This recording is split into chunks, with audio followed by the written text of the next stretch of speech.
everyone for attending this presentation. I would like to thank to our guest speakers, Professor Roger Rangel and Sergio Gago, who are working as professors at the University of California, Irvine. And they are actually going to give a session about mobility projects and graduate study concerning Balsells Fellowship in California. And well, basically that's the short presentation. So please, when you're ready, go ahead. Okay, thank you very much, Ignacio and Danielle, for hosting this presentation. You know, this is the first year we had to do it this way. You know, I don't think I ever met Ignacio in person, but we did exchange emails last year. So.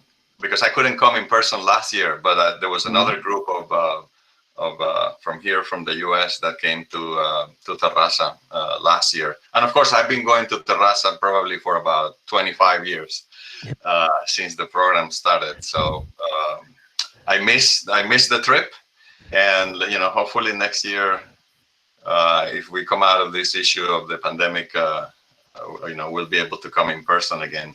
So let me. We really hope so. Let me go ahead and where's the share? Share. Send now.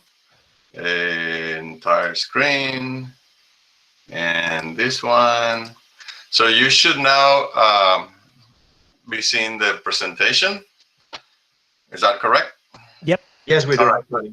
Oh, I see. I also want to introduce one of the students who I just saw. I just see his face on the meet.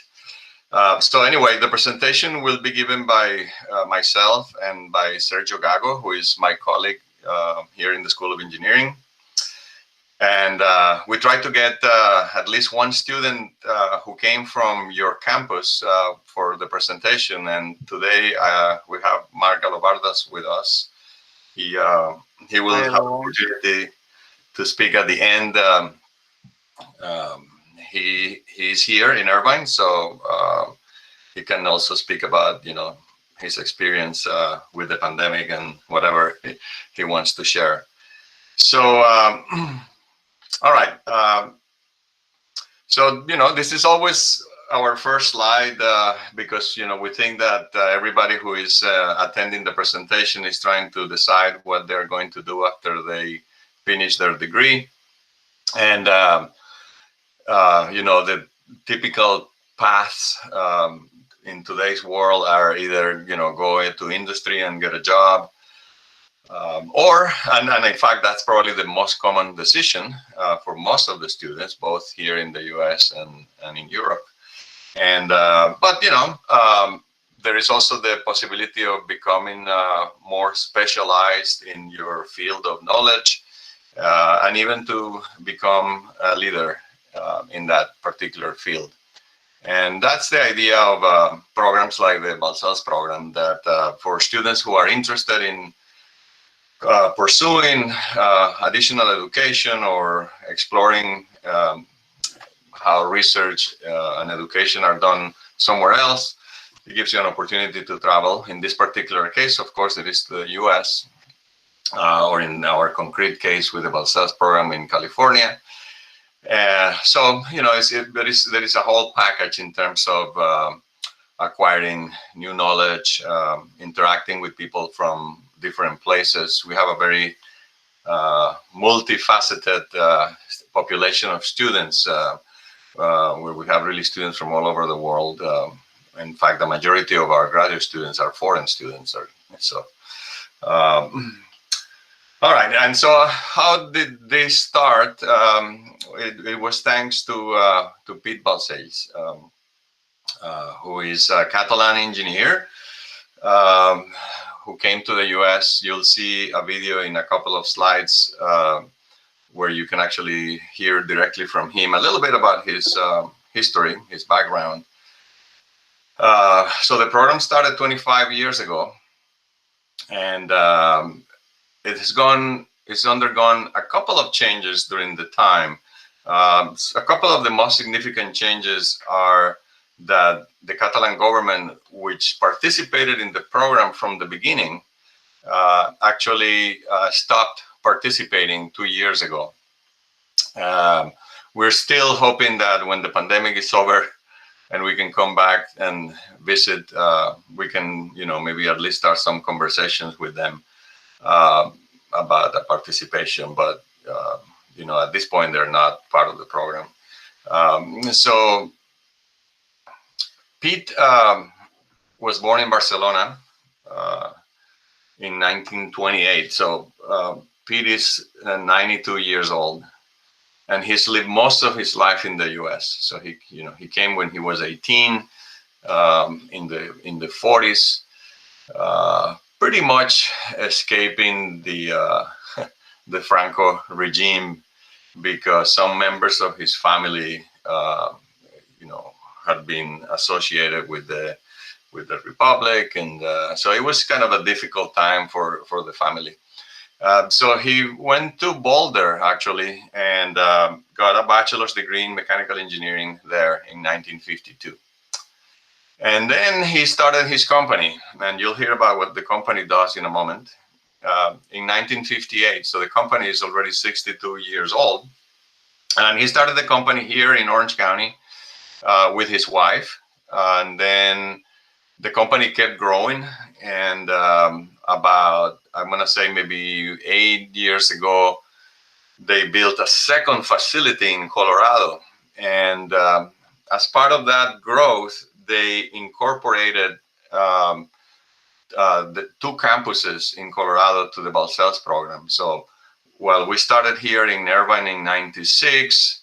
A secondary or a sister program was born in Boulder in 2010, another one in Colorado Springs in 2013, and then another one in Davis in 2015. Now with the another thing that happened is that Pete sold his company. So last year, Pete sold Balsells Engineering. He was the sole owner of this company. And so as a result of that and some reorganization, then all of the Balsells programs ended except the one in Irvine. So that's why this year we're making the presentation only on the Irvine part of the program. Boulder is still trying to do something more or less independently. But because of all the transition, we decided to just have a separate Balsells presentation. Because here, one key difference is that the program in Irvine has an endowment from Pete Balsells that was created 25 years ago. And this endowment allows us to continue with the program, essentially, for a very long period of time. Pete has been recognized both in Catalonia with different awards, medals, and in the US with honorary doctorate degrees. So now this is the transition that we have to make sure I go smoothly. There is a short video of about 5 minutes that I am going to show you so you can hear from Pete directly. And I think what I need to do is stop here and then present a Chrome tab. And it should be this one. And I know I have to mute my my speakers because last time there was a problem with feedback. So I'll mute my speakers and then I'll share this window. And let me know if you can see it.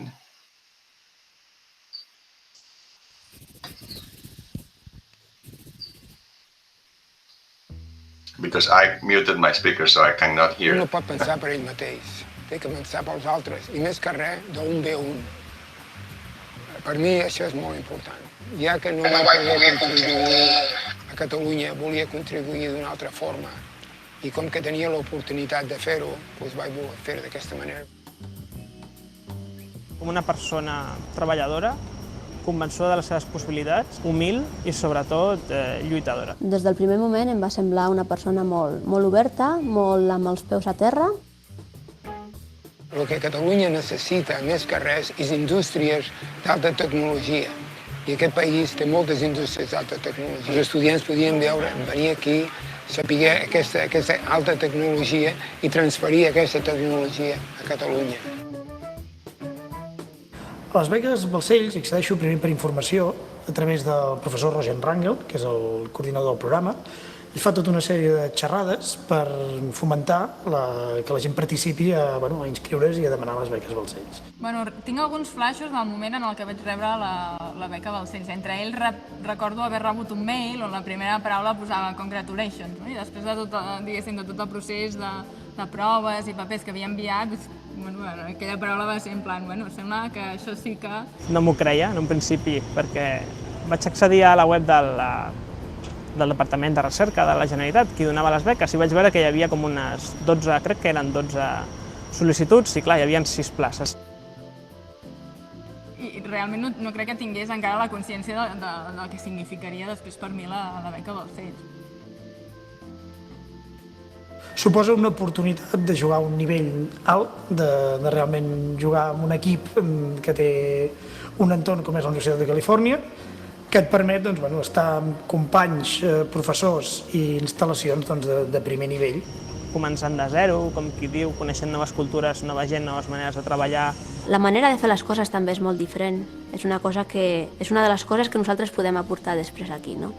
Que és com els investigadors es relacionen entre ells, com l'investigador es relaciona amb els estudiants. És una manera molt diferent del que jo coneixia aquí.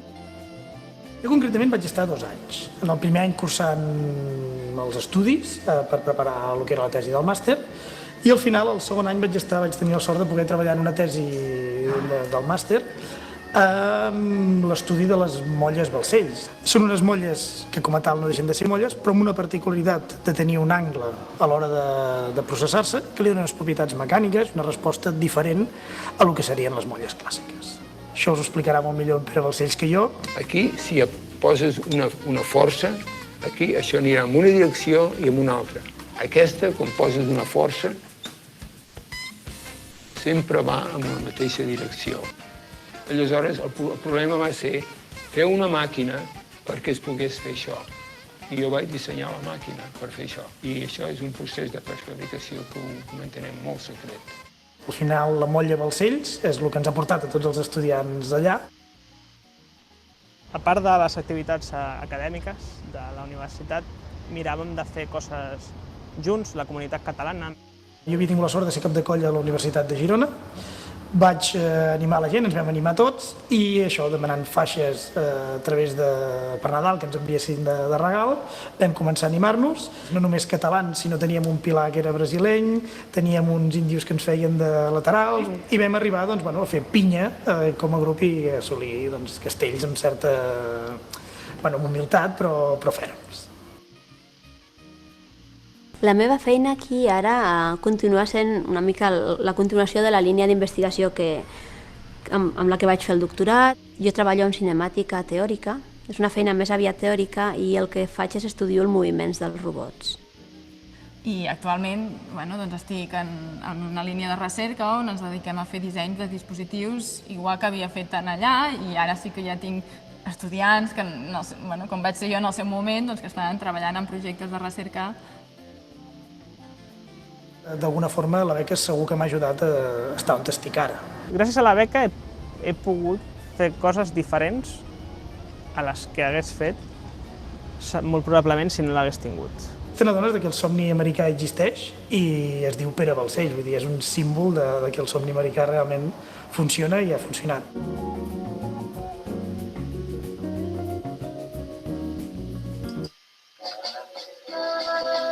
Okay, I hope everybody heard that.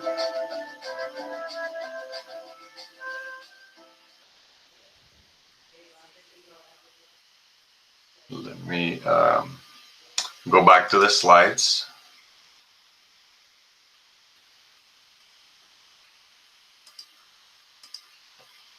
Okay, so I guess no glitches this time, Sergio? No, all good. All right. All right, so let's move on with the program. So the program has 3 components that are typically of interest to students in Catalonia. There is a mobility program that consists of 6 months visits, and during that visit, a student would, if it's a student from the bachelor's, then the student would be doing the thesis or the research related to the bachelor's thesis or bachelor's project. This is what we call in the US the senior project. And then also master students who want to do the research corresponding to the master's thesis can also apply for the mobility program. Later in the presentation, Sergio will go into the details of how to apply and what it entails. The second component, which is the largest component of the program, is the graduate studies. So that means essentially masters and PhDs. In the past 2 or 3 years, we have really focused the program on PhDs. So whereas in the past, we would typically admit both students and both would have more or less the same chance, we're now putting an emphasis on students who have the ultimate goal of getting a PhD. That's why PhD here is underlined. That doesn't mean that you cannot come in for a master's. Typically what happens is that you can get a master's on the way to the PhD if you do not have a master's degree already. And then the third component, which is the small in terms of numbers, but it's actually not the small in terms of money, because postdoctoral fellowships are more expensive, is precisely for postdoctoral fellowships. So this would be for students who are finishing a PhD in a Catalan university or in a Catalan research institute that are interested in spending 1 year doing postdoctoral research here with us. All right. So a little bit more on the history.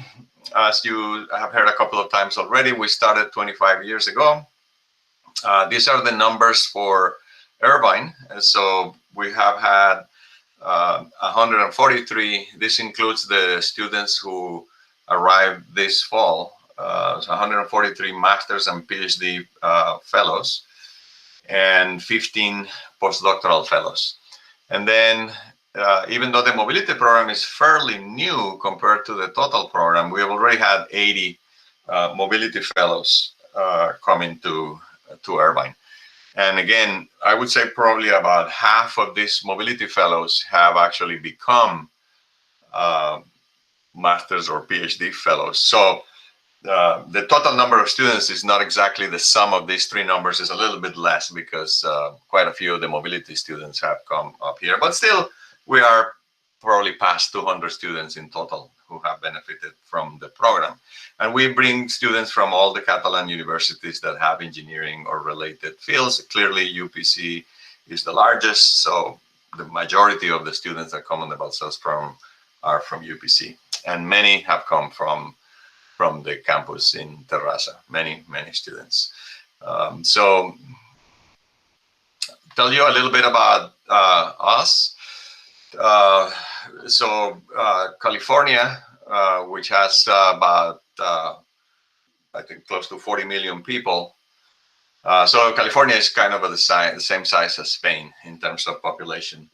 And then Orange County is one of the counties. There are many counties, probably about 40 counties or so in California.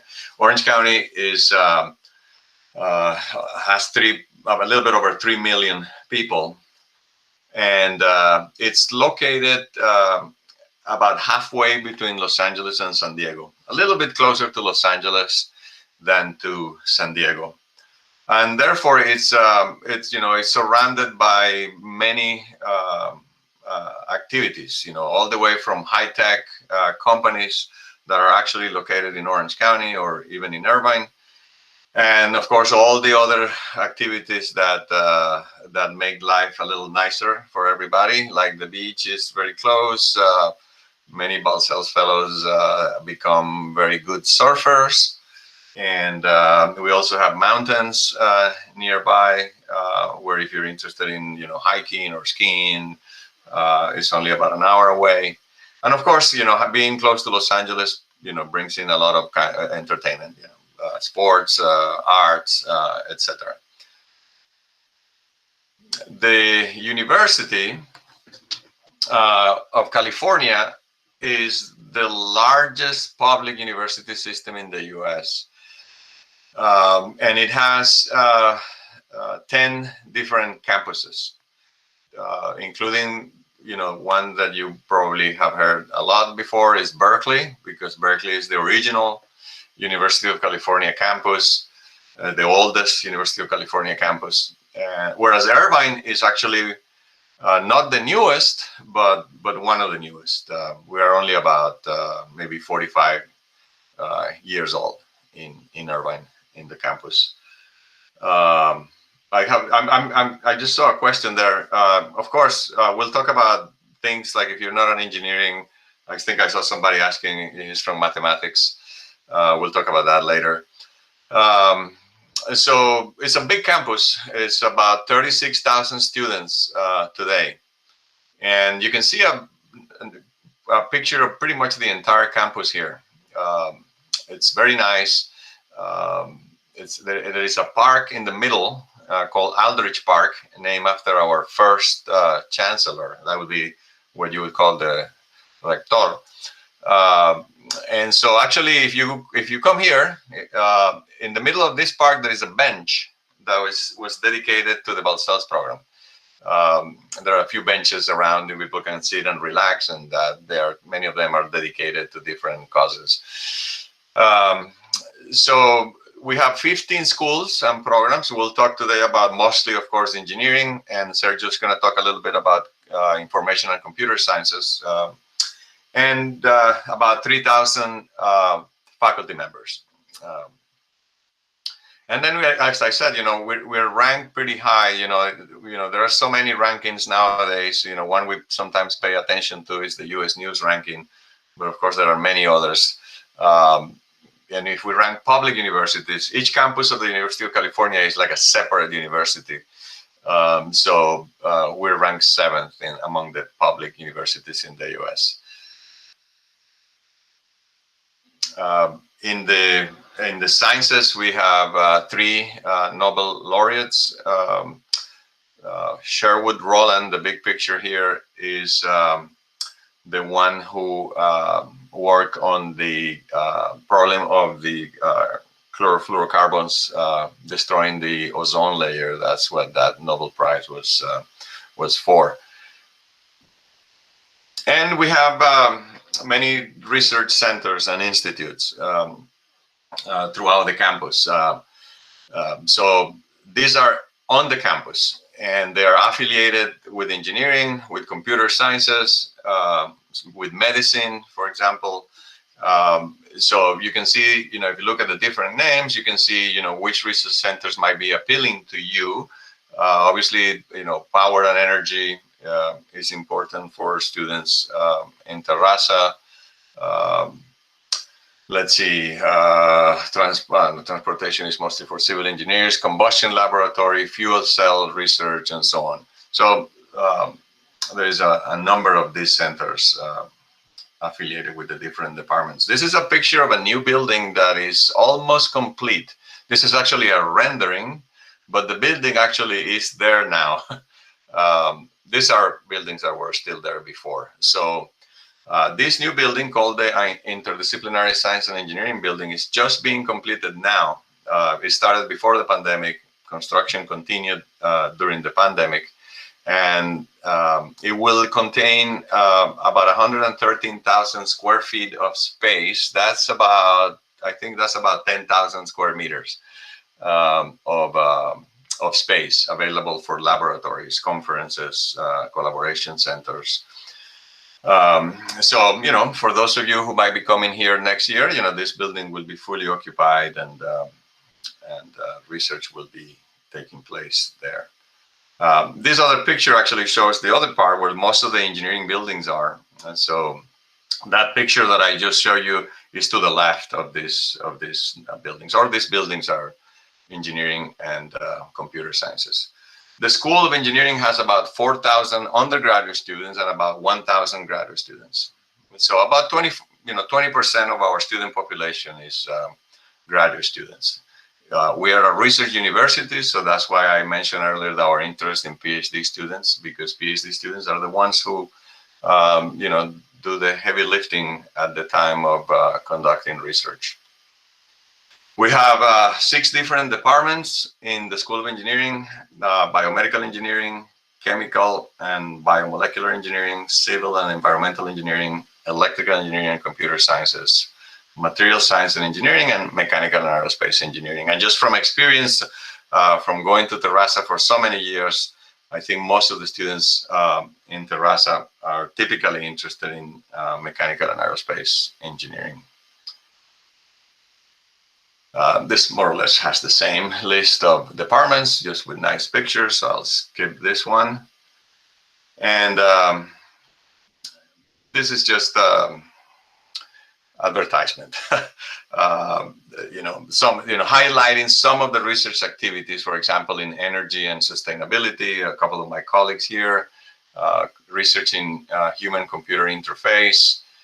These are people in biomedical engineering and in electrical engineering, and researching cybersecurity also from computer engineering. Places where it has been highlighted in the news. That's essentially what this slide is. So I'm going to let Sergio tell you a little bit about information and computer sciences before we go into the details of how to apply. Thank you, Roger. Okay, so I'm a professor in computer science. I'm part of this school. As Roger said, we work closely. We have several joint programs with engineering. Actually, computer science was part of engineering many years ago, but it grew up so much that they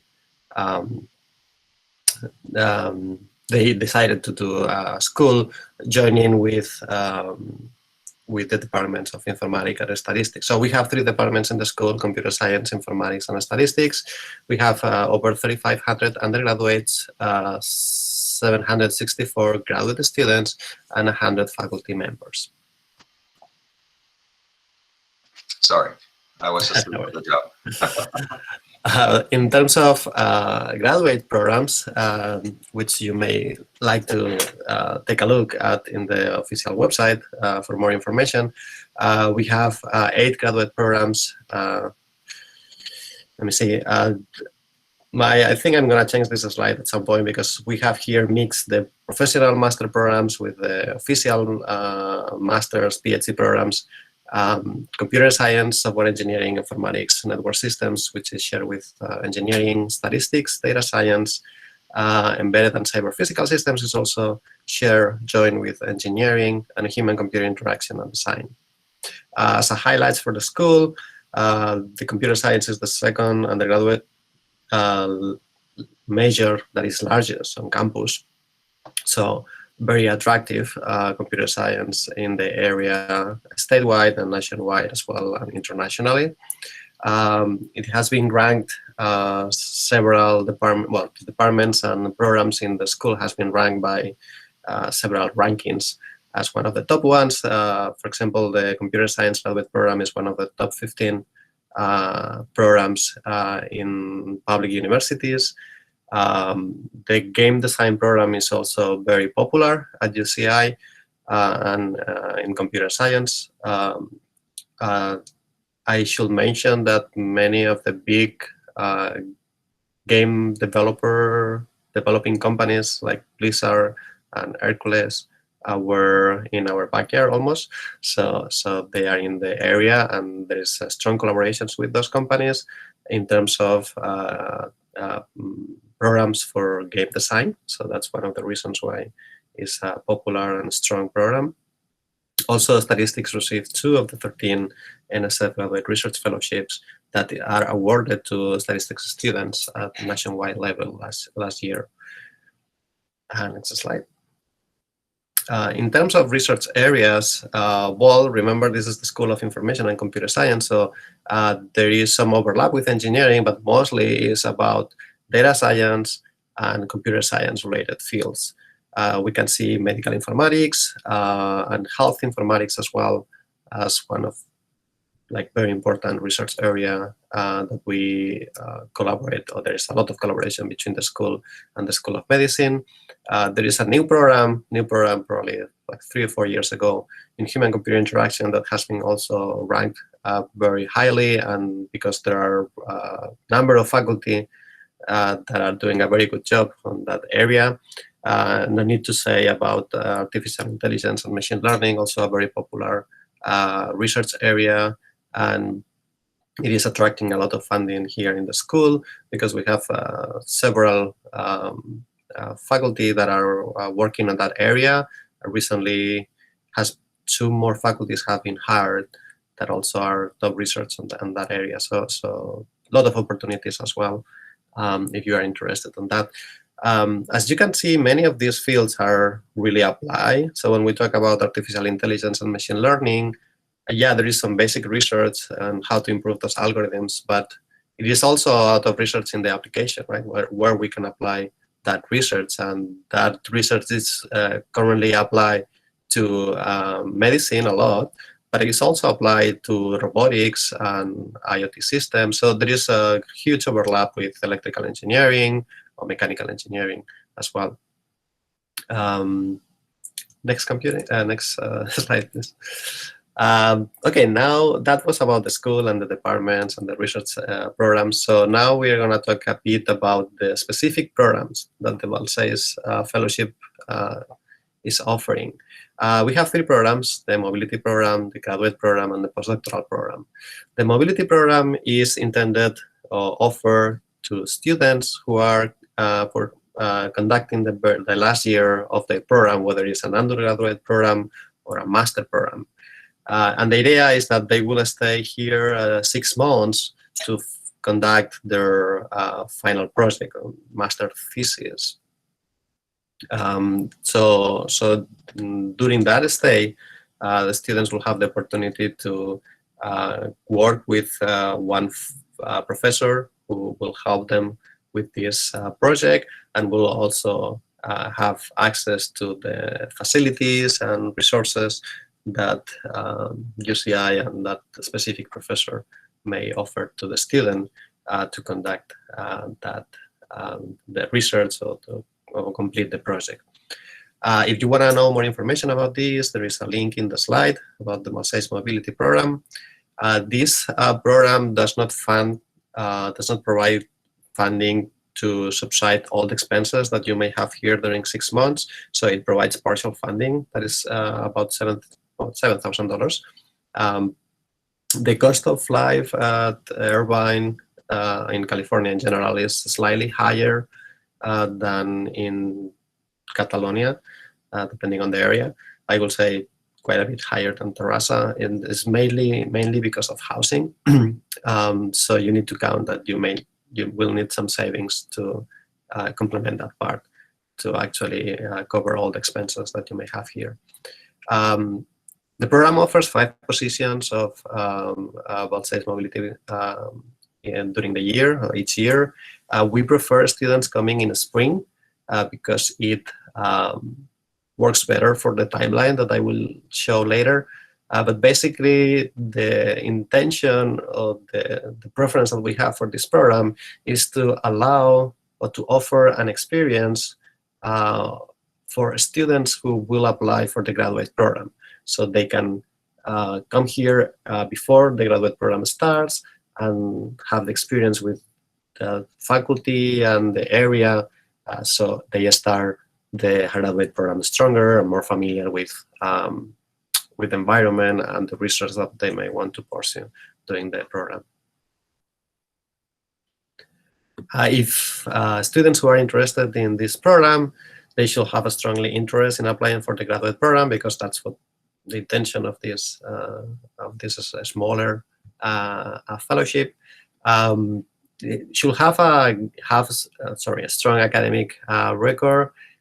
should be familiar with English enough to handle everyday communication with peers, classmates, faculty, and also be able to go shopping, right? And also because if the student is supposed to apply for the graduate program or the admission at UCI will require English certification. So the level should be already high enough to achieve a good score on that English exam. If you have specific questions that you cannot find an answer in the link provided in the slides, feel free to post it in the chat or send an email to the balsells@uci.edu email, and we will be happy to answer it. Regarding the graduate program, as I said, well, we have two paths: the master program, which lasts between 1 and 2 years, and the PhD program that will entail 3 or 4 additional years to conduct research. Both programs, so if you go directly to a PhD program, you will actually take a master the first 1-2 years, right? Because those courses that are part of the master are also part of the PhD. So if you opt to go directly to the PhD, which we encourage as well, you will actually get a master's as well during the first stage. Regarding the job opportunities, well, clearly, if you are applying for a master or you are taking a master at UCI or wherever you want to conduct a master, as you can imagine, that will give you advantages and more competitiveness to apply for jobs in industry and even in government. If you go through the 3 or 4 additional years that the PhD program requires, you will have expertise on research, will be familiar with different, well, you will get a different set of skills, and that will make you a better fit as well, or a best fit for academia. But that doesn't mean that if you have a PhD, you cannot apply to industry and government. At least in the US, is pretty common to have a PhD and not end up working in academia. So you have those options there to wait based on your preferences.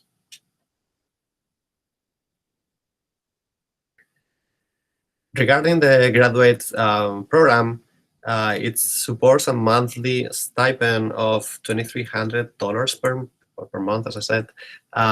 So that's $27,600 per year. So it's, I will say, a strong fellowship. This fellowship will also cover the tuitions and the fees and the insurance. So you don't need to pay anything additional for those concepts. So that's about $33,000 per year that gets covered as well if you get the fellowship. There is also, aside from the monthly stipend, there is a travel stipend once per year of $1,000 that you can use for traveling to back home, or you can use it for research-related matters as well. So the total value of this fellowship will be, as 2020, of $62,000 per year. So it's a very attractive fellowship. Remember that the cost of living is slightly higher here, but still, based on my experience and based on experience of other fellows, this covers all the expenses and even allows you to save a little bit and travel to know different places around. So you will have a good quality of life with that income. The Balsells Fellowship is available for, again, master's and PhD applications, and is up to 2 years. After that, there is always a commitment with the department or the faculty of the school that student will continue without any issue of funding. So you will be offered other ways to cover those tuitions and fees, and probably have a stipend as well. And that's normally is solved by offering employment to the students. Basically, we have a huge need of teaching assistants for our courses, but also many faculty have grants that also need labor of students. So whether you are hired as a graduate research assistant or as a teaching assistant, you will have like a similar financial situation as if we had the fellowship. So you shouldn't be concerned about what will happen after those 2 years. The program offers between 6 and 7 new fellowships every year. And again, there is a preference for students who will conduct the PhD, because basically that's the ones that are going to have the stronger experience and the better, we'll say, yeah, let's leave it as a stronger experience at UCI.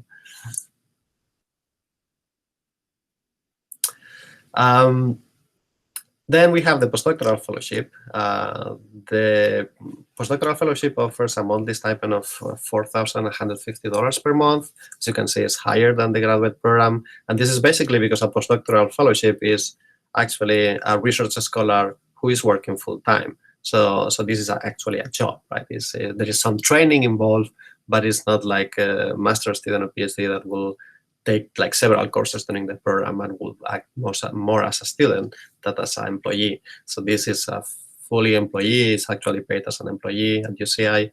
It also will cover the health insurance, and it will also offer a travel stipend of $1,000. And the total value of this fellowship is $75,000 per year. There are up to two fellowships offered every year for this modality. And I would like to say that I was a postdoctoral fellowship in 2012, coming from Barcelona as well. And I also would like to say that my first year of industrial engineering was in Terrassa, so I'm very familiar with the school and the environment. Next slide. So who can apply? And there is some flexibility in this, so don't take this as like written on stone. So if you don't have all these requirements, feel free to contact us, and we can work things out, because again, there is some flexibility on these requirements. So we ask for Spanish citizenship that are residing in Catalonia, living in Catalonia, that they can speak English, Catalan, and Spanish fluently, and they are graduating from a Catalan or other European universities. And of course, they are majoring in engineering or related field.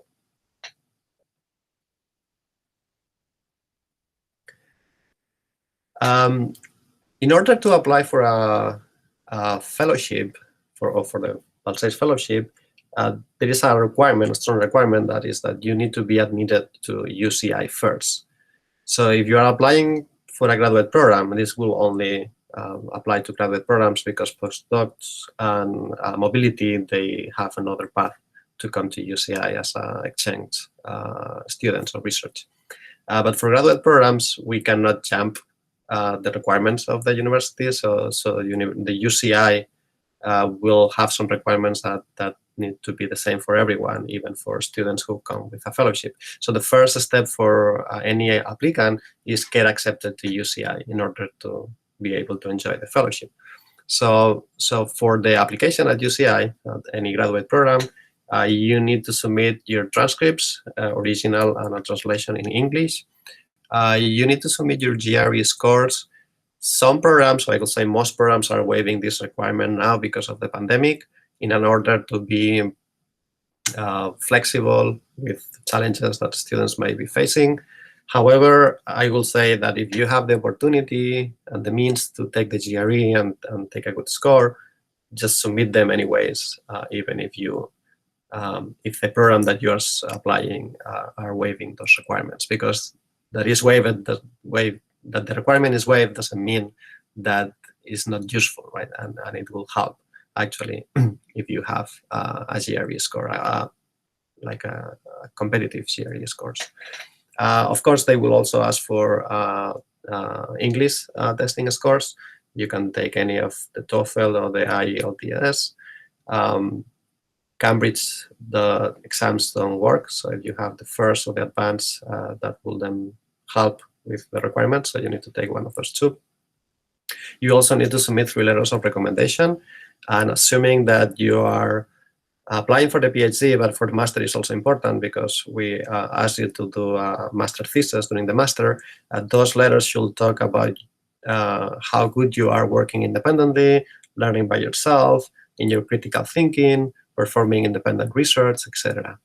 And also very important, there is a statement of purpose. That is a statement that you write kind of selling yourself. So you need to explain what's your goal, why you are applying to that program, why you are a good fit, how your personal history has kind of like led you, offer you a path to come here, and why coming here will help you in growing in a professional way. Also, you should talk about your interests and which short-term and long-term goals you have, professional goals you have. This statement is really important.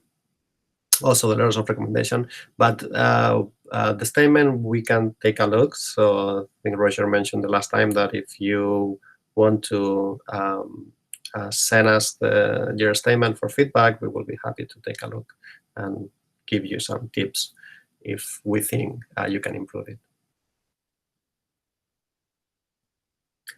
Regarding the timeline, assuming that you are interested in applying, then this is more or less how the different milestones that you will have for the following 6 months, or more than that, almost a year. So this presentation is happening now in the 2020. So this will be for the graduate program. So if you want to apply for the graduate program, you should take the GRE if required, or if you want to submit it anyways, and the English exams by December of this year. Then you should complete your graduation online at UCI by the deadline. Normally is between December 15 and late January, depending on the program, I believe, but most of them, I think, is December 15. The admissions decisions are published on March, and then the Balsells Fellowship will be announced on 2021. And then the courses will start in September of the next year. Then if you are still in your last year, or you need to start your last year, and you want to come as a Balsells mobility, we call it the minis Balsells, then the timeline that you should follow is this one. So this presentation is in 2020. You should apply for the mobility on February 2021, and then you will start the mobility in fall or spring in fall next year or spring on 2022. And then from there, the hope and our preference is that you apply for the graduate program, and then this will overlap with the timeline of the graduate program that I presented earlier. But basically, you will take the GRE and the TOEFL by December 2021, not this year, and then everything will be delayed 1 year, right? So complete the graduation by December as well, and admissions by the university published on March of 2022, and decisions on financial support announced on 2022 as well in April.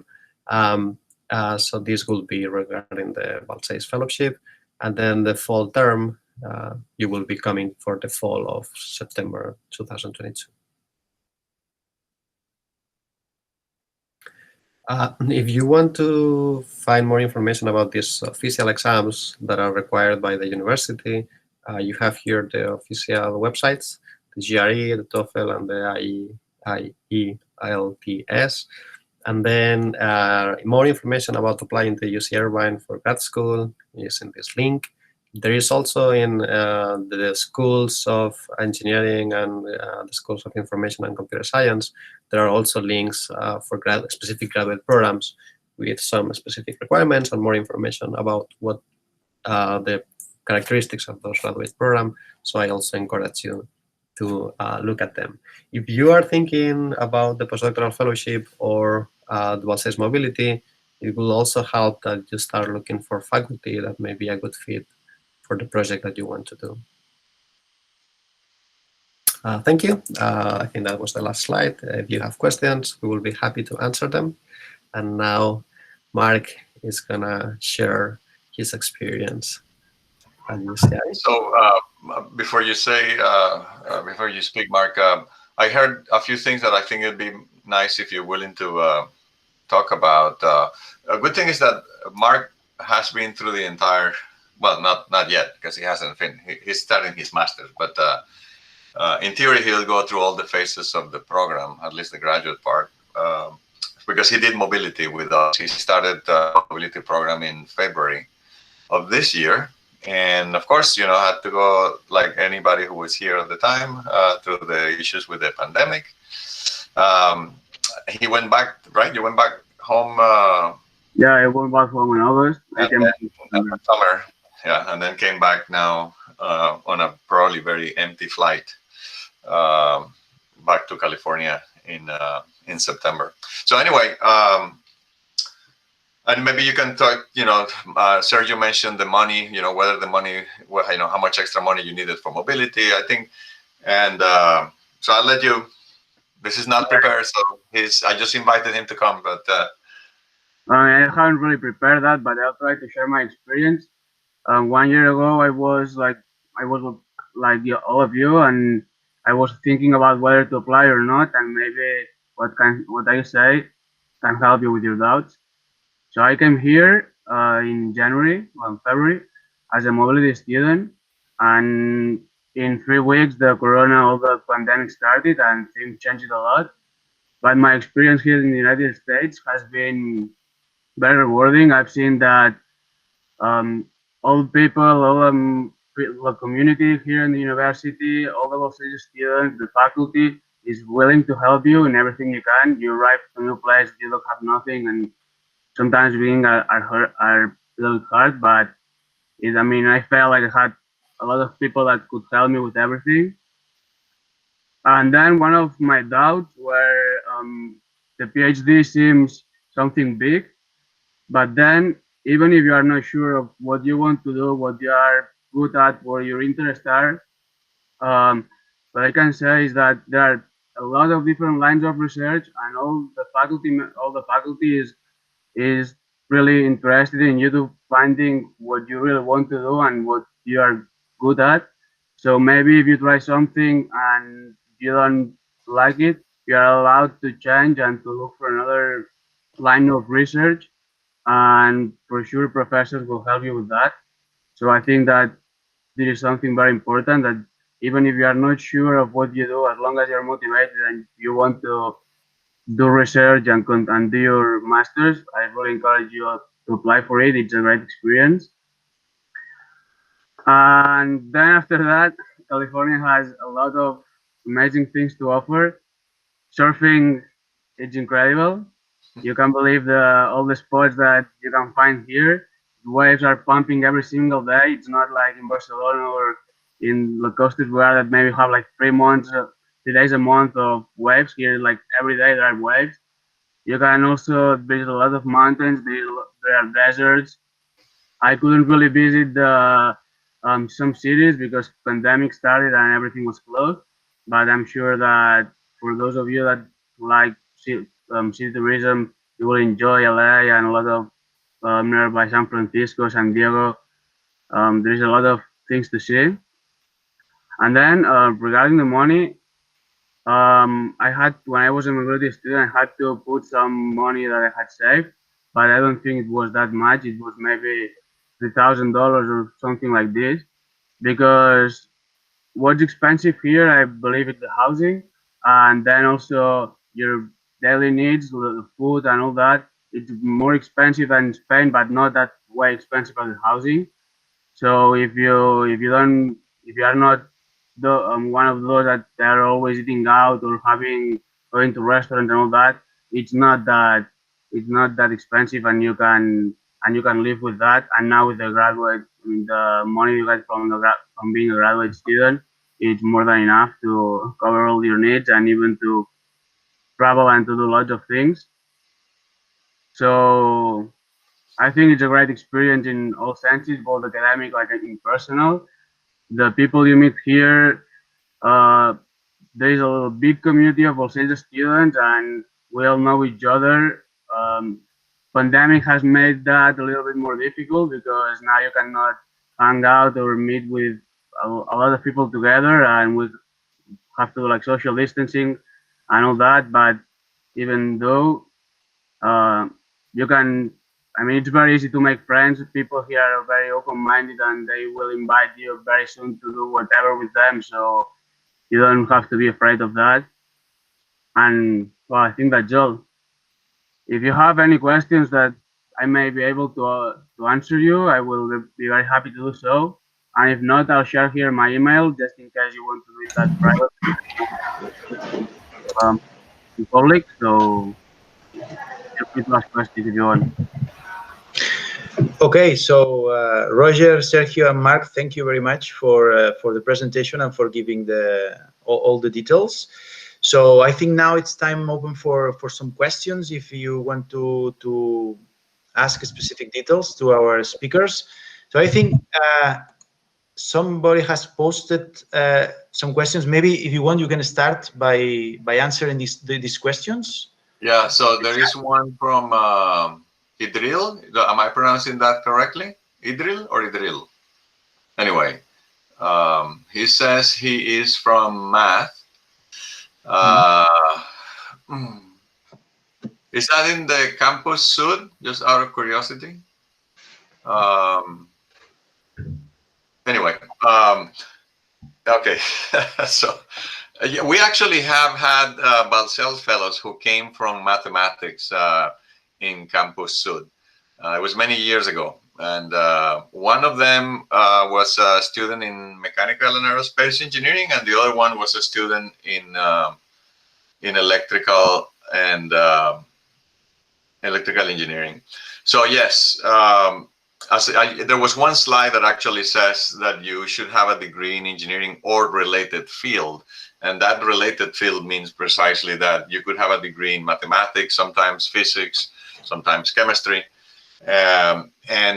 Sometimes what happens is that you may have to take some additional courses if you're lacking in some, background material. For example, I see that you're interested in robotics.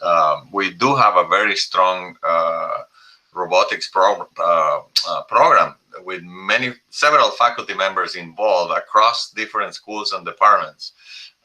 So, either Sergio or I can point you in the direction so you can look at some websites if you're interested in robotics, and robotics also in connection with aerospace.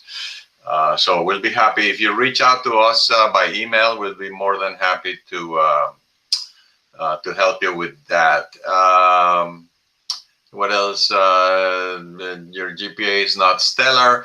Well, I don't know what you mean by that, but of course you don't have to share that here publicly. If you write to me, I will be more than happy to give you some advice depending on what your GPA is.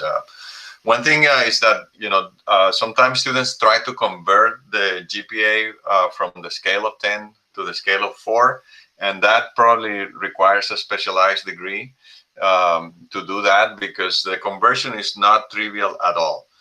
So do not convert we understand, and we can evaluate GPAs on the scale of 10. So when you communicate your GPA, just, do it on the scale of 10. So we're more than happy to follow up with that. All right. Any other questions on the chat or on the microphone? Either way, it doesn't matter. Well, yes, I have some questions. It doesn't matter if I do it by the microphone, right? No. Go ahead. Well, I have 3 questions. The first and most important, at least for me, it's about the GPA that you guys ask for receiving the scholarship is usually equal or higher than 7. I would like to know about the possibilities of getting the scholarship if your GPA doesn't get to 7.0. I don't know if you have experience in past scenarios like this. Yes. In general, we prefer people with GPAs over 7. There have been exceptions, very few, but there have been exceptions. You know, the GPA is one component of the file, so it is an important one. But you know, it depends on exactly what the GPA is, maybe what the individual grades on some specific subjects are, and a few other things. And for example, Sergio said that we're waiving the GRE. I don't know what department that you are interested in applying, but you know, for example, mechanical and aerospace engineering is waiving the GRE requirement. But you would be in a situation that Sergio alluded to, that in your case, maybe it'll be a good idea to take the GRE and try to score very high, particularly on the mathematics section of the GRE, because that could somehow compensate the issue with the GPA. Oh, okay, thank you. The second question. Yeah, feel free to write to me or write to Sergio, depending on what you want to pursue, and we can give you a little bit more advice in private. Yeah, sure. Thanks. The second question is about the timeline you have presented in the previous slides. I've seen that you announced the scholarship after the university tells you if you have been accepted or not to the graduate studies. And my concern is what happens if I get accepted by the university, but I do not end up receiving the scholarship from the Balsells program. Can I withdraw?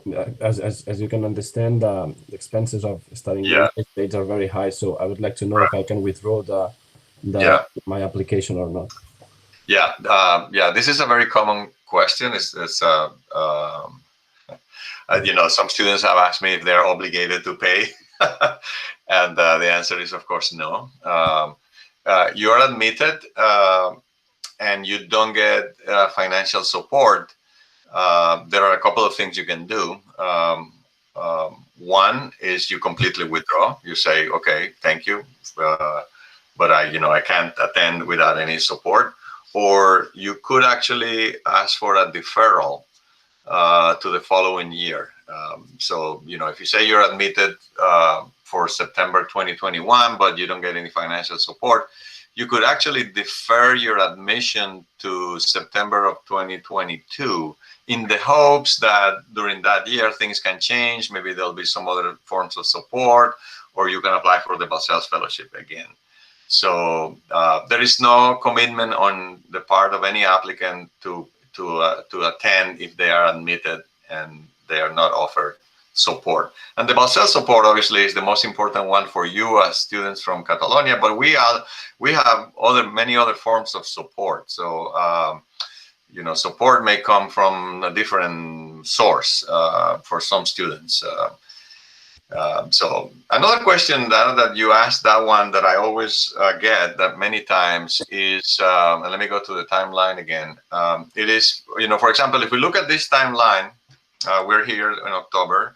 You're going to prepare, for example, your English exam take it by December, and then you have to apply, as Sergio said, in December or January. This is before you graduate, right? So sometimes the students are wondering, you know, if they haven't graduated, you don't even have the grades for your last semester, right? So in January, you may have already the degrees for the first semester, the scores for the first semester, but certainly not for the second semester. And that is okay too. It's very common. It's the standard procedure in the US that the students apply before they finish their degree, and the transcript of your grades will not have all of your grades before we admit you. We can admit you based on what is already in the file by the time of the application. Now, of course, if you are admitted and you receive support and you come in September, then the university will ask you to submit the final transcript with all of your grades to make sure that you actually did the last semester and you finished your degree. All right. All right, well, that's not especially my case because I'm already studying the master degree here in Terrassa, and my intention would be starting the new master in the United States, and maybe here in Terrassa we call it free mover, which means that you can convalidate some subjects in Terrassa with the ones coursed in California. I guess I could do that, but anyway, that's a specific situation. And well, the third question concerns even more specifically here in Terrassa. We do a lot of aerospace engineering, and some of us are really interested in space and want to work professionally in the space field. And I've seen in the United States it's quite difficult to get into space jobs, especially in the government, but also in the industry, if you don't have the nationality and the corresponding green cards or the different types of bureaucracy. And you have mentioned in the slides that there was a lot of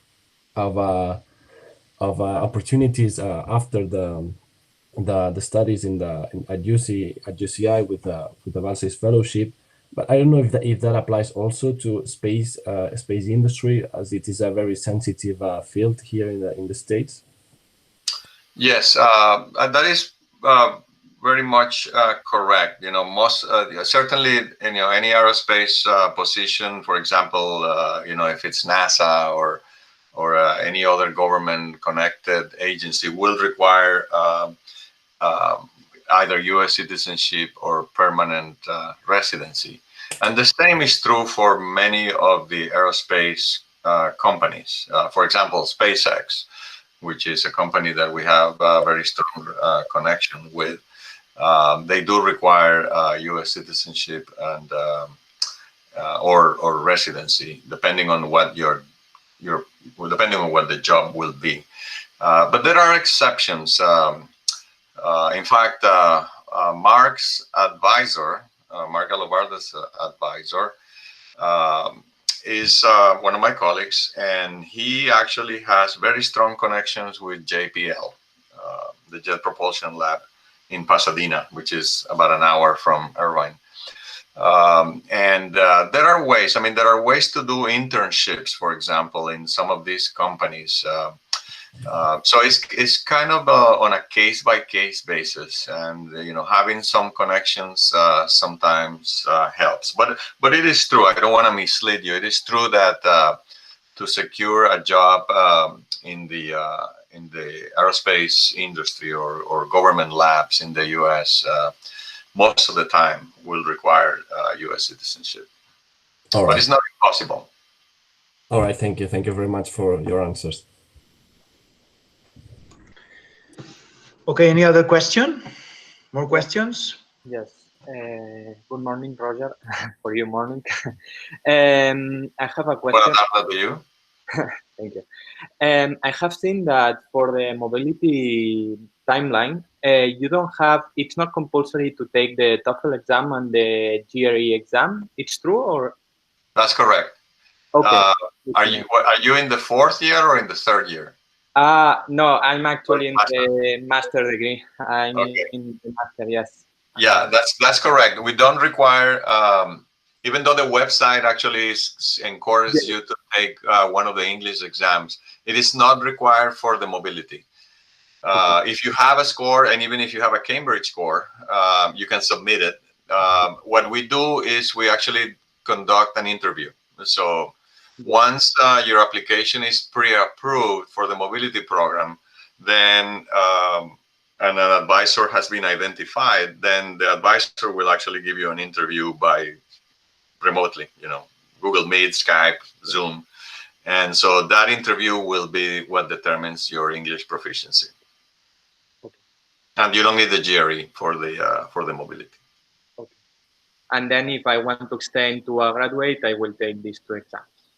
Yes. So if you want to apply for the graduate program, then you certainly need one of these two English exams. And again, the GRE is optional this year. Okay. Thank you very much. All right. I don't see any. I have a question. Sorry. All right. You mentioned that some degrees are waiving the GRE, but how important do you think is to take the GRE in case you don't want to take it because some departments are waiving this? Yeah, so some departments, in fact, probably most departments are waiving it. Sergio said that if you can take it, especially if you can take it and do well, so if you decide to take it, make sure that you prepare. And maybe after I finish, maybe Mark can say a little bit about how he prepared for the GRE. But you don't have to. For example, I am in mechanical and aerospace engineering.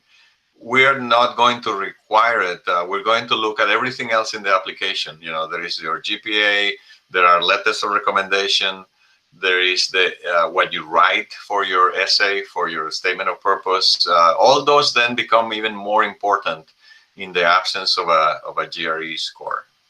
So, but again, it is not a requirement. I don't know, did I answer your question? Yeah, thank you. I don't know, Mark, do you want to say about how you prepare for the GRE? For the GRE, I think that the most important thing that you have to bear in mind is that you have to be careful with the time. It's an exam that's not very difficult, but you have to be quick at solving the exercise and all that. And also, I would advise you to practice doing like the whole exam because it's a very long exam. I think like 4 hours or something like this. And sometimes being able to be concentrate for that time needs a little bit of practice. And the English part, I'd say it's rather difficult, but you can, it's difficult because they grade you in how good you do. So even if you don't like get everything correct, you will get, it doesn't mean that you're bad at English, but it's something that you need to practice because the way that the exam is done, even if you know a lot of English or you know a lot of math, you need to practice on how to do that exam. That's my advice. I would be careful with the time. And with regard to the TOEFL exam, do you accept as well a Cambridge exam for the graduate application? Or? No, only that's a university requirement. Only the TOEFL or the IELTS. I always make a joke here when people ask this question because the British say that we don't speak English in America. So the joke is then, well, then we don't accept your exam. But that's only a joke.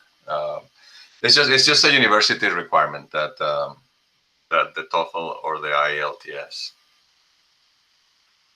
All right, thank you. And there are minimum scores that you have to get. On the TOEFL, I think it's 80. And I forget, the IELTS, it might be 7.5. The website has all that. The application website has all the information and the minimum scores for the TOEFL or the IELTS. And there is no minimum score for the GRE required.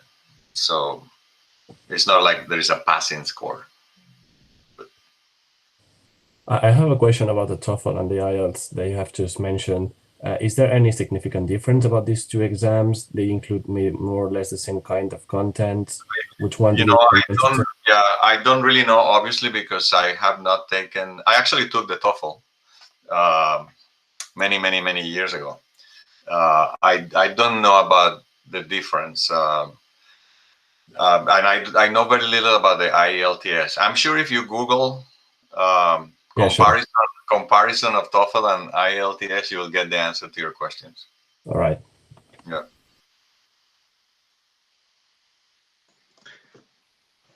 Any other questions?